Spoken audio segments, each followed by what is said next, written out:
فرزند زہرا یہ حالات برے ہیں۔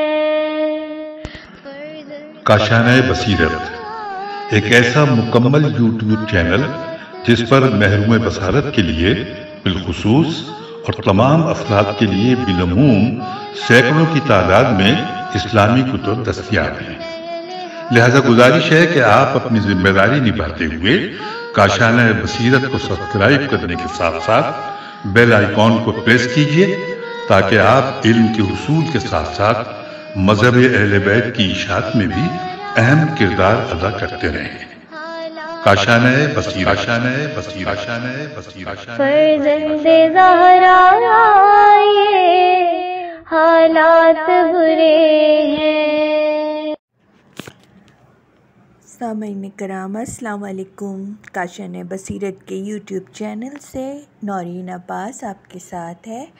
آج میں آپ لوگوں کے سامنے سپر برین آف اسلام کا پارٹ 51 پیش کروں گی، 51 پارٹ نمبر 51 اور عنوان 41واں ہے، 41 عنوان ہے اور صفحہ نمبر ہے 364۔ تو عنوان کا نام ہے، یہ نیا عنوان شروع ہو رہا ہے 41واں، جس کا نام ہے عہد پیری کا سوال۔ تو سامعین چلیں مطالعے کا آغاز کرتے ہیں۔ بسم اللہ الرحمن الرحیم۔ جابر نے پوچھا، آدمی بوڑھا ہونے کے بعد منکسر المزاج کیوں ہو جاتا ہے؟ امام جعفر صادق نے فرمایا، یہ کوئی کلیہ قاعدہ نہیں ہے۔ ہر بوڑھا ہو جانے والا شخص منکسر المزاج نہیں ہوتا۔ کچھ لوگ ایسے بھی ہوتے ہیں جو جوانی میں منکسر المزاج ہوتے ہیں، لیکن ان کی جوانی کی نشاط اور طراوت ان کے انکسار کو اچھی طرح دوسروں کی نظر تک پہنچانے میں رکاوٹ ہوتے ہیں۔ یہی لوگ بڑھاپے میں منکسر المزاج دکھائی دیتے ہیں، اور اس کی وجہ یہ ہے کہ ان کی جوانی کی نشاط و طراوت ان کے انکسار کو مزید نہیں چھپا سکتے۔ لیکن جو مرد یا عورت جوانی میں عاقل، مطلع اور پرہیزگار ہوتے ہیں، بڑھاپے میں بھی وہ مرد یا عورت عاقل، مطلع اور پرہیزگار ہوتے ہیں۔ مطلب یہ ہے کہ جسمانی طاقت کے لحاظ سے جوانی بڑھاپے کی مانند نہیں ہے۔ بڑھاپے میں علماء کا طبقہ جوانی کے زمانے کی نسبت زیادہ عاقل، مطلع اور عقل مند دکھائی دیتا ہے، چونکہ جو توشہ وہ جوانی میں حاصل کرتے ہیں کم ہوتا ہے، اور جوں ان کی عمر بڑھتی جاتی ہے اس توشے میں اضافہ ہوتا جاتا ہے اور ان کی عقل مزید طاقتور ہو جاتی ہے، اور وہ بے لوث ہو کر عدل قائم کرتے ہیں۔ انہیں اس بات کا علم ہوتا ہے کہ انہیں ہمیشہ حقیقت کا حامی ہونا چاہیے۔ جابر نے کہا، میں نے سنا ہے کہ بڑھاپا نسیان پیدا کرتا ہے، اور کیا یہ موضوع کلی قاعدہ ہے؟ امام جعفر صادق نے فرمایا، نہ اے جابر، جو چیز نسیان وجود میں لاتی ہے وہ حافظے کی طاقت کا عدم استعمال ہے۔ حافظے کی قوت کو دوسری انسانی قوتوں کی مانند کام میں لاتے رہنا چاہیے تاکہ زائل نہ ہو۔ اگر ایک جوان بھی اپنی قوت حافظہ کو کام نہ لائے تو وہ بھی نسیان کا شکار ہو جائے گا، لیکن بعض عمر رسیدہ اشخاص اس لیے فراموشی میں مبتلا ہو جاتے ہیں کہ جسمانی طاقت کی کمزوری کے نتیجے میں ان کی توجہ ان کے ماحول کی نسبت جس میں وہ زندگی گزار رہے ہوتے ہیں کم ہو جاتی ہے، اور حتیٰ کہ ان کی توجہ ان کے نواسوں، پوتوں وغیرہ کی نسبت بھی کم ہو جاتی ہے، اور جب ان کے نواسے و پوتے وغیرہ بڑے ہو جاتے ہیں تو انہیں بھی نہیں پہچانتے۔ جسمانی قوت جتنی کمزور ہوگی، ان کی اپنے ماحول جس میں وہ رہ رہے ہوتے ہیں کی جانب توجہ اتنی ہی زیادہ کم ہو جائے گی۔ پھر وہ گھر سے نکلنا پسند نہیں کرتے اور سفر نہیں کرنا چاہتے، حتیٰ کہ بڑے اور ناگہانی واقعات کی طرف بھی متوجہ نہیں ہوتے۔ اس لیے ان کا حافظہ مزید استعمال نہیں ہوتا اور جمود کا شکار ہو جاتا ہے، اور یہ جمود اس بات کا باعث بنتا ہے کہ پہلے تو ان کے حافظے میں کسی چیز کا اضافہ نہیں ہوتا، اور دوسرا ان کے حافظے کے ذخائر کا تمام یا کچھ حصہ فراموشی کے سپرد ہو جاتا ہے، جس کے نتیجے میں عمر رسیدہ مرد یا عورت نہ صرف یہ کہ جو کچھ اس کے زمانے میں وقوع پذیر ہوتا ہے اس کے بارے میں کچھ نہیں جانتا، بلکہ جو کچھ وہ جانتا ہے اور اس کے حافظے میں ذخیرہ ہوتا ہے وہ بھی اسے بھول جاتا ہے۔ لوگ جب 1 یا 2 یا 3 عمر رسیدہ آدمیوں کو دیکھتے ہیں کہ وہ اپنا حافظہ کھو چکے ہیں تو اسے ایک کلیہ قاعدہ سمجھ لیتے ہیں اور کہتے ہیں جو کوئی بوڑھا ہو جائے فراموشی کا شکار ہو جاتا ہے، لیکن ایسے بوڑھے افراد جو جسمانی قوت کی کمزوری کے نتیجے میں اپنے حافظے کو جمود کا شکار نہیں ہونے دیتے، ان کا حافظہ بڑھاپے میں ان کی جوانی کے دور سے زیادہ طاقتور ہوتا ہے، کیونکہ ان کا حافظہ تمام عمر کام میں مشغول رہتا ہے اور عمر کے آخری سالوں میں اپنی طاقت کے جوبن پر ہوتا ہے۔ جابر نے کہا، میں نے کچھ عرصے پہلے ایک ایسے شخص سے گفتگو کی جو اپنے آپ کو باخبر سمجھتا تھا۔ کہنے لگا، آدم کے تمام فرزند اپنے جد کے کیفر کا سامنا کرتے ہیں۔ میں نے اس سے پوچھا کہ اس بات کی کیا دلیل ہے کہ آدم کے فرزند اپنے جد کے کیفر کا سامنا کرتے ہیں؟ اس نے جواب میں کہا کہ خداوند تعالیٰ کے لیے ماضی اور مستقبل ایک ہی ہے اور جو کچھ ہے اس کے لیے زمانہ حال ہے، چونکہ خداوند تعالیٰ کی نظر میں ابھی تک وہی دور ہے جب آدم وجود میں آئے تھے، لہٰذا آدم اور فرزند کو یعنی ہمیں وہ آدم و حوا کے گناہ کی پاداش میں سزا دیتا ہے۔ امام جعفر صادق نے جواب دیا، اس شخص نے اس بات پر غور نہیں کیا کہ خداوند تعالیٰ کے لیے زمانے کا وجود معنی نہیں رکھتا، تاکہ وہ بشمول زمانہ ہو، اگرچہ وہ زمانہ ہی کیوں نہ ہو، وہ اور شمول زمانہ ہونا مخلوق کی خصوصیات میں سے ہے، نہ کہ خالق کی خصوصیات میں سے۔ اگر یہ شخص مسلمان ہوتا تو میں اسے کہتا کہ خداوند تعالیٰ نے اپنے احکام میں نہایت صراحت سے بیان فرما دیا ہے کہ نیکوکاروں کو بہشت میں لے جائے گا اور گناہ گاروں کو دوزخ میں جگہ دے گا، لیکن چونکہ مسلمان نہیں ہے وگرنہ ایسی بات تم سے نہ کہتا، اس لیے اس کا جواب فلسفے کی روح سے دینا چاہیے۔ یہ شخص ایک لحاظ سے صحیح سمجھا ہے، اور وہ یہ ہے کہ خداوند تعالیٰ کے لیے ماضی اور مستقبل دونوں برابر ہیں، لیکن یہ بات نہیں کہ اس کے لیے ماضی اور مستقبل کا وجود نہیں ہے، یعنی وہ ماضی اور مستقبل کا استنباط نہیں کر سکتا۔ ماضی اور مستقبل کا شمول نہ ہونے اور ماضی اور مستقبل کو نہ سمجھ سکنے میں فرق ہے۔ میں مطلب کو مزید بہتر انداز میں سمجھانے کی خاطر مثال دیتا ہوں کہ اگر تم زمین میں ہل چلاتے ہو اور زمین میں گندم کاشت کرتے ہو تو تمہیں معلوم ہوتا ہے کہ اس گندم کا مستقبل کیا ہوگا، لیکن تم خود اس غلے کے مشمول نہیں ہوگے۔ گندم کے وہ دانے جنہیں تم زمین میں کاشت کرتے ہو تمہیں معلوم نہیں کہ اس کا مستقبل کیا ہوگا، لیکن گندم کے ان دانوں کے مستقبل کے متعلق تم ہفتہ بہ ہفتہ مطلع ہوتے ہو اور تمہیں معلوم ہے ہر ہفتے گندم کی کیفیت کیا ہوگی اور کس حد تک بڑھے گی اور کس وقت فصل کاٹنے کا وقت آ پہنچے گا۔ ہمارے استنباط کے مطابق خود گندم اپنے ماضی اور مستقبل سے آگاہ نہیں ہے۔ ہم کہتے ہیں ہمارے استنباط کی بنا پر چونکہ گندم باشعور ہے، لیکن ہم اس کے کتنے اور کیسے ہونے سے مطلع نہیں ہیں اور اس طرح سوچتے ہیں کہ گندم اپنے ماضی اور مستقبل سے بے خبر ہے، لیکن تم تو اس گندم کے کاشتکار ہو، اس کے ماضی اور مستقبل سے بخوبی مطلع ہو، لیکن اس کے ماضی اور مستقبل کے شمول نہیں ہو۔ خداوند تعالیٰ بھی ہمارے ماضی اور مستقبل کا شمول نہیں ہے، وہ اس کائنات کے ماضی اور مستقبل کا بھی شمول نہیں ہے، لیکن اس کائنات اور تمام مخلوقات کے ماضی و مستقبل سے مطلع ہے۔ جس کسی نے تمہیں کہا ہے کہ خداوند تعالیٰ صرف زمانۂ حال کو دیکھ رہا ہے، اس نے غلطی کی ہے اور اس نے خدا کو زمانۂ حال میں محدود کر دیا ہے، یعنی اسے زمانۂ حال کا شمول سمجھا ہے، جبکہ خداوند تعالیٰ اس قدر بڑا ہے کہ زمانۂ حال کا شمول ہونے سے مبرّا ہے۔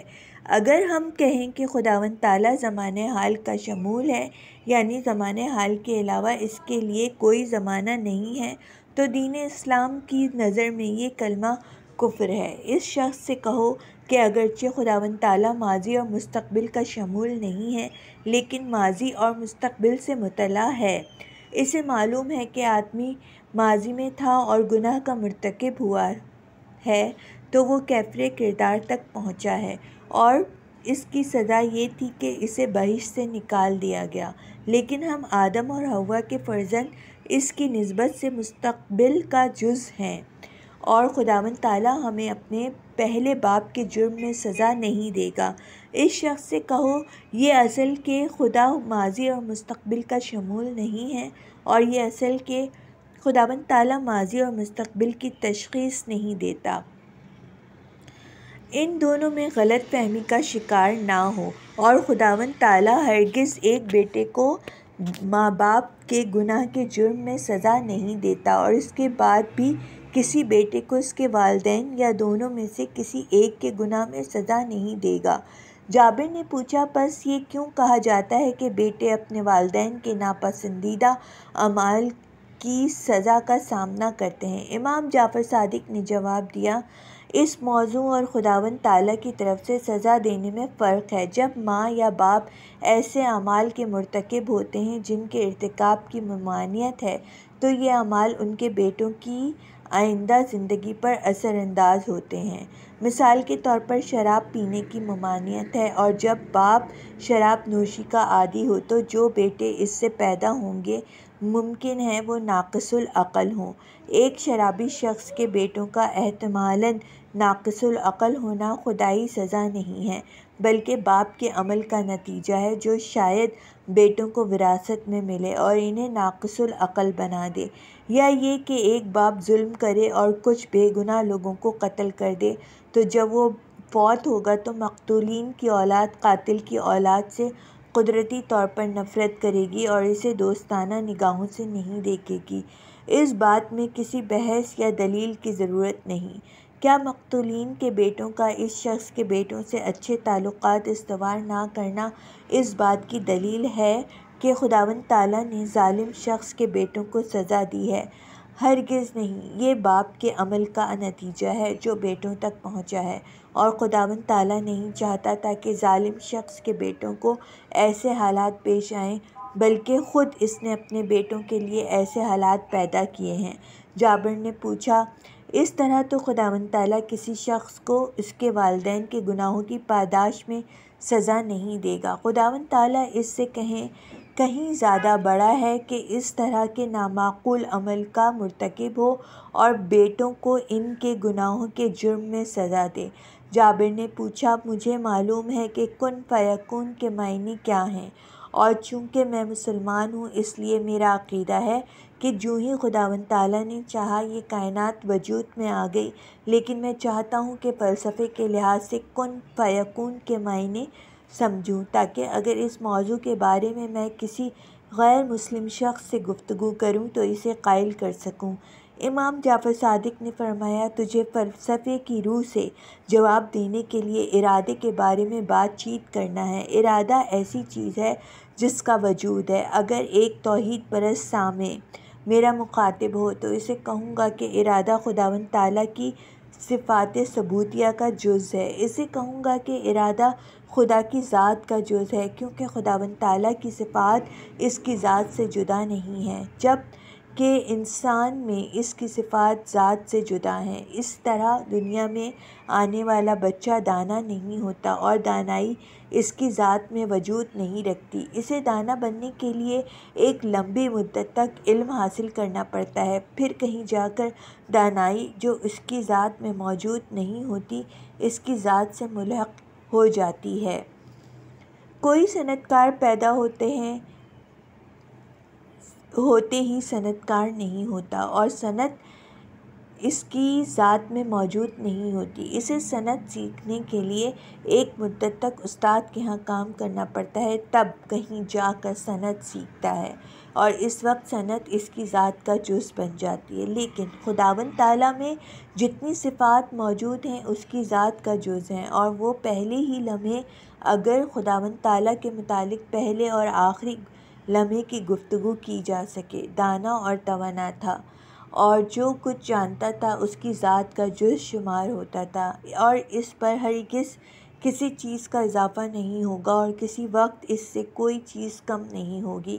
علم اور طاقت جو علم سے عبارت ہے خدا کی ذات کا جز ہے۔ لیکن جو شخص توحید پرست نہیں ہے اور وہ اس بات کو تسلیم نہیں کرتا، اور مضحکہ خیز بات یہ ہے کہ بت پرستی کا معتقد ہے اور ایک بت کی قدرت کا قائل ہے، لیکن خدائے واحد کے علم اور قدرت کو تسلیم کرنے پر آمادہ نہیں۔ البتہ یہ ہے کہ جیسا کہ تم جانتے ہو، بت پرست بھی آخری مرحلے میں ایسی چیز کی پوجا کرتا ہے جو بت نہیں ہوتی، چونکہ اسے معلوم ہے کہ اس کا بنایا ہوا یہ بت قدرت کا حامل نہیں ہے۔ میں ایک ایسے شخص سے جو ملحد نہیں ہے اور خدائے واحد کا معتقد نہیں، کہتا ہوں کہ ارادہ بذات موجود ہے۔ اگر وہ اعتراض کرے اور کہے کہ ارادہ بذات وجود نہیں رکھتا بلکہ اس کا وجود ہم سے وابستہ ہے، اور اگر ہم نہ ہوں تو ارادہ بھی نہیں، تو میں اس سے کہتا ہوں کہ ارادہ ہمارے وجود کے بغیر وجود رکھتا ہے، چونکہ فلسفے کا ایک اصول جسے تمام فلسفی تسلیم کرتے ہیں یہ ہے کہ جو چیز وجود رکھتی ہے فنا نہیں ہوتی، لیکن ممکن ہے اس کی صورت تبدیل ہو جائے۔ اگر وہ کہے کہ ہماری موت کے بعد ارادہ ختم ہو جاتا ہے تو میں اس کے لیے مثال پیش کروں گا اور کہوں گا کہ ایک بڑا نالا یا ایک نہر موجود ہے جس سے پانی مٹی کی نالی کے ذریعے گھر تک پہنچتا ہے۔ اگر مٹی کی نالی کا یہ جوڑ کاٹ دیا جائے تو پانی ہمارے گھر میں نہیں پہنچے گا، لیکن کیا مٹی کی نالی کے جوڑ کا کٹ جانا اس بات کی دلیل ہے کہ وہ منبع یا نہر جس کے ذریعے پانی ہمارے گھر تک آتا ہے سرے سے موجود ہی نہیں؟ صاف ظاہر ہے ایسا نہیں، اور وہ نہر یا مخزن اپنی جگہ موجود ہے۔ ہمارا وجود بھی ارادے کے لحاظ سے اس مٹی کی نالی کے جوڑ سے مشابہ ہے، اور ہماری موت کے بعد ارادہ فنا نہیں ہوتا اور صرف مٹی کی نالی کا جوڑ کٹ گیا یا ختم ہو گیا، اور ارادہ تو باقی ہے۔ میں اس غیر ملحد شخص سے کہتا ہوں کہ ارادہ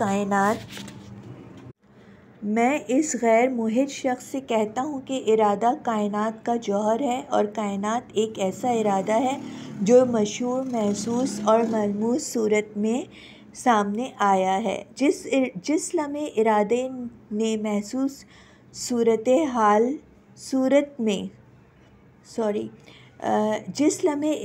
نے محسوس صورت میں سامنے آنا چاہا، اس صورت میں سامنے آ گیا۔ ارادہ اور تخلیق جس سے محسوس و ملموس کائنات وجود میں آئی، آپس میں اس قدر نزدیک ہیں کہ ایک دوسرے سے جدا نہیں ہیں۔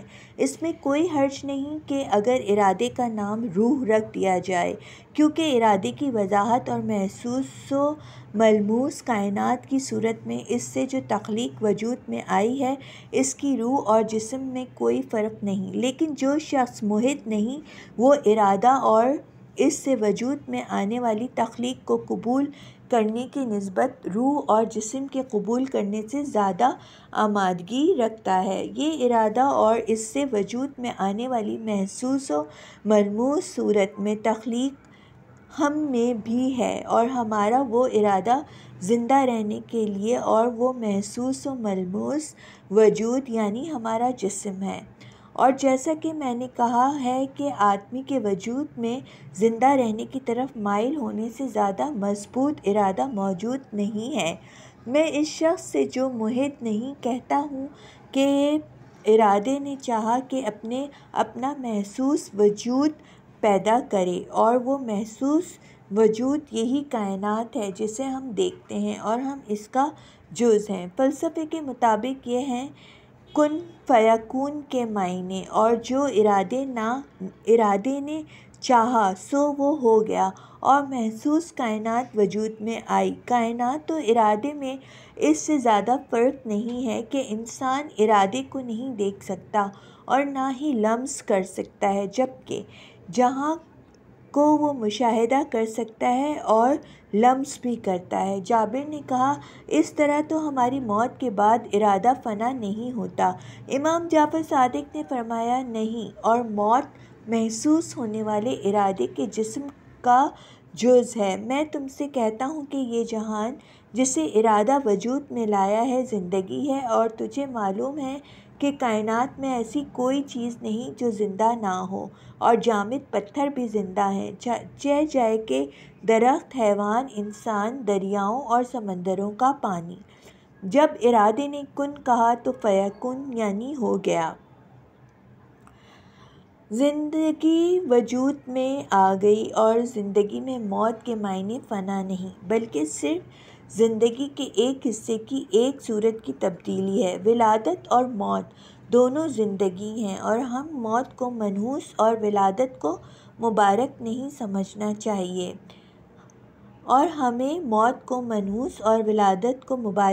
سمجھنا چاہیے، چونکہ دونوں زندگی کے وہ رخ ہیں، پانی اور برف کی مانند، جو پانی کی دو حالتیں ہیں، جبکہ ماہیت کے لحاظ سے پانی اور برف میں کوئی تفاوت نہیں۔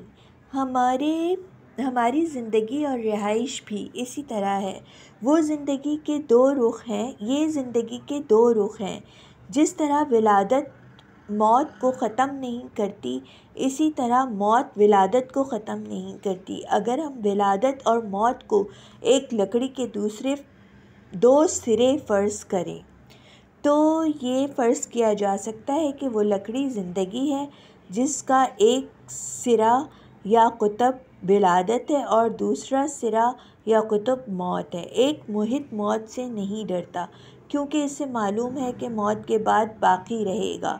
اگر ایک غیر محب شخص بھی جان لے کہ موت زندگی کا دوسرا رخ ہے تو وہ ہرگز موت سے نہیں ڈرے گا، اور یہ شخص جو خدا پر ایمان نہیں لایا، اسے سمجھانا پڑے گا کہ موت کے بعد فنا نہیں ہوگا۔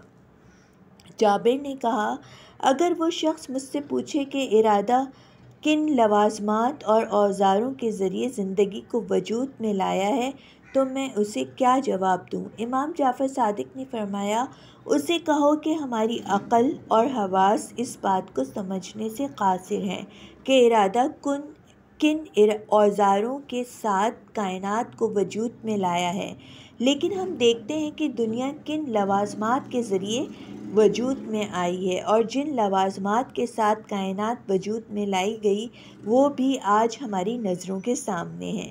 اسی بات کو سمجھنے کے لیے ارادے نے کن اوزاروں کے ذریعے اس کائنات یا زندگی کو پیدا کیا ہے، اس کے لیے عقل کو آج سے زیادہ طاقتور ہونا چاہیے، اور آج جو حواس موجود ہیں ان سے زیادہ حواس موجود ہونا چاہیے۔ تجھے معلوم ہے کہ آج بنی نوع انسان میں ایسے بھی موجود ہیں جو کسی قسم کی خوشبو یا بدبو کو نہیں سونگھ سکتے، کیونکہ ان میں اس حس کی کمی ہوتی ہے جس سے بو سونگھی جاتی ہے۔ تجھے معلوم ہے کہ ہم جیسے انسانوں میں ایسے بھی ہیں جو کچھ نہیں دیکھ پاتے، کیونکہ ان میں اس حس کی کمی ہوتی ہے جس سے اشیاء اور اشخاص کو دیکھا جا سکتا ہے۔ ہماری مثال ان لوگوں جیسی ہے جن کے بعض حواس مفقود ہوتے ہیں، لہٰذا وہ بو کو نہیں سونگھ سکتے یا چیزوں کو نہیں دیکھ پاتے۔ ہمیں اس موضوع کو سمجھنے کے لیے موجودہ عقل سے زیادہ طاقتور عقل اور موجودہ حواس سے زیادہ طاقتور حواس درکار ہیں۔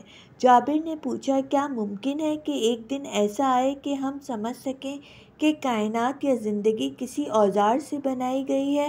امام جعفر صادق نے فرمایا، ہاں اے جابر، کیونکہ آج تک کے تجربات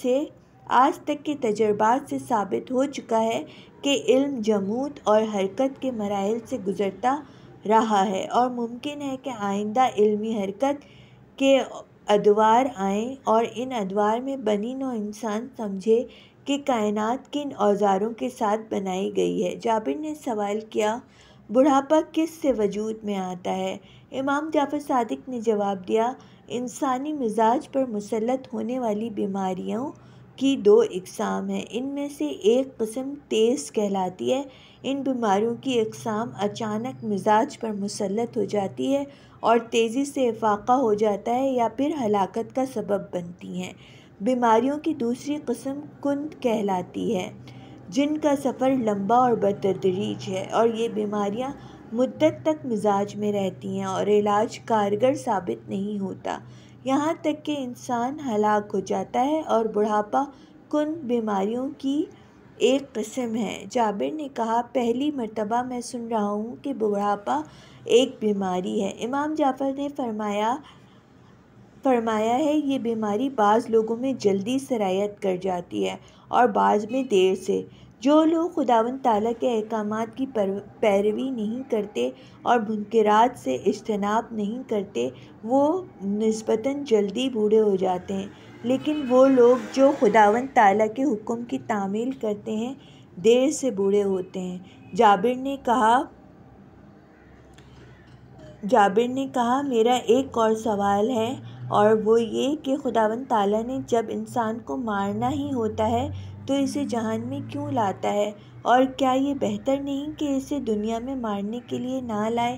امام جعفر صادق نے فرمایا، میں نے تجھے کہا ہے کہ موت کا کوئی وجود نہیں ہے، اور جو میری اور تمہاری نظروں میں موت کی صورت جلوہ گر ہوتی ہے وہ دوسری زندگی کی ابتدا ہے، اور خداوند تعالیٰ انسان کو اس جہان میں اس لیے لاتا ہے تاکہ انسانیت کمال کا ایک مرحلہ یہاں طے کر لے۔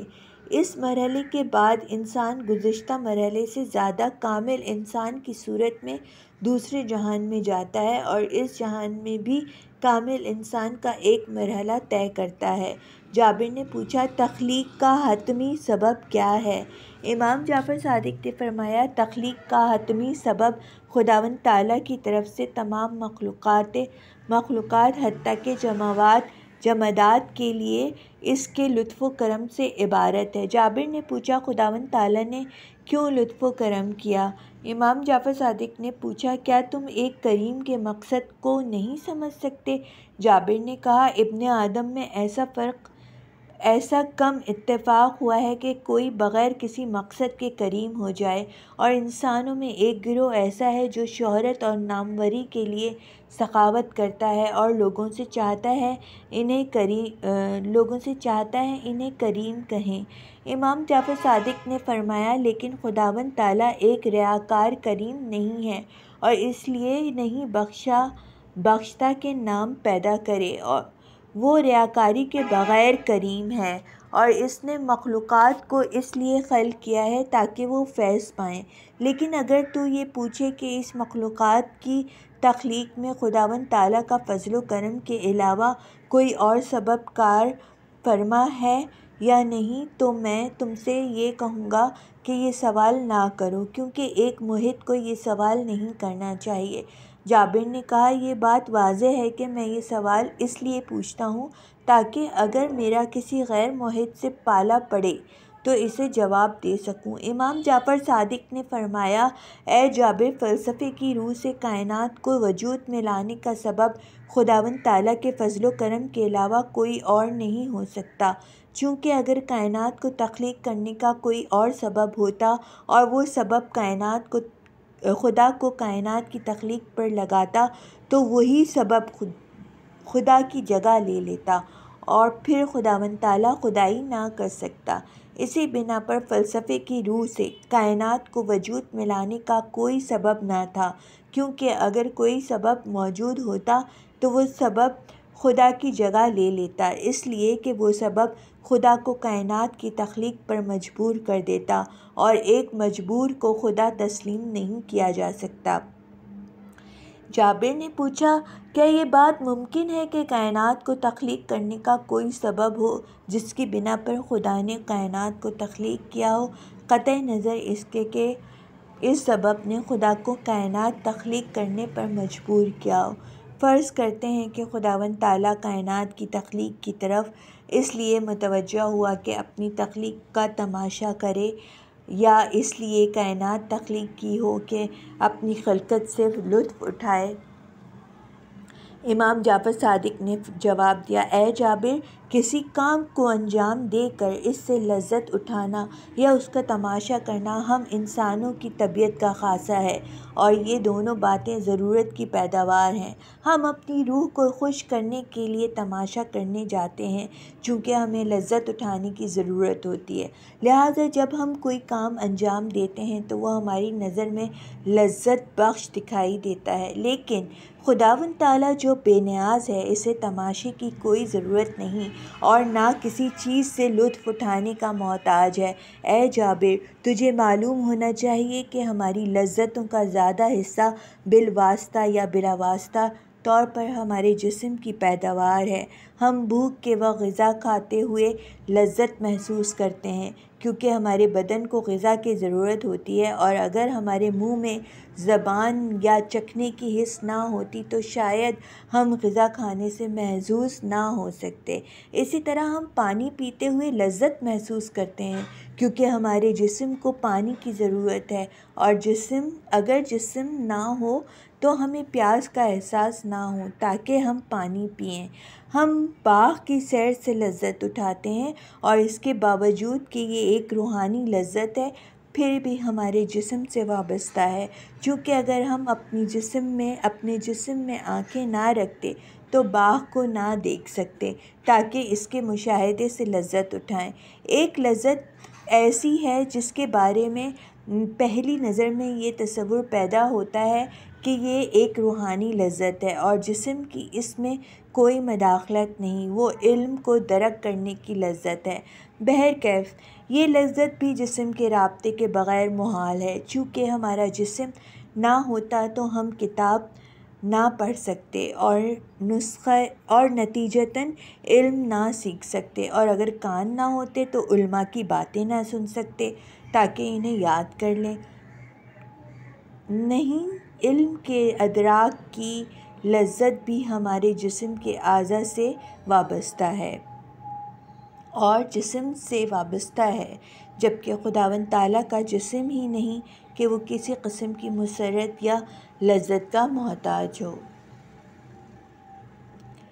سامعین، یہاں پہ میں اپنے مطالعے کو روک رہی ہوں۔ یہاں میں موجود ہوں صفحہ نمبر 372 پر۔ انشاءاللہ پھر حاضر ہوں گی، جب تک کے لیے خدا حافظ۔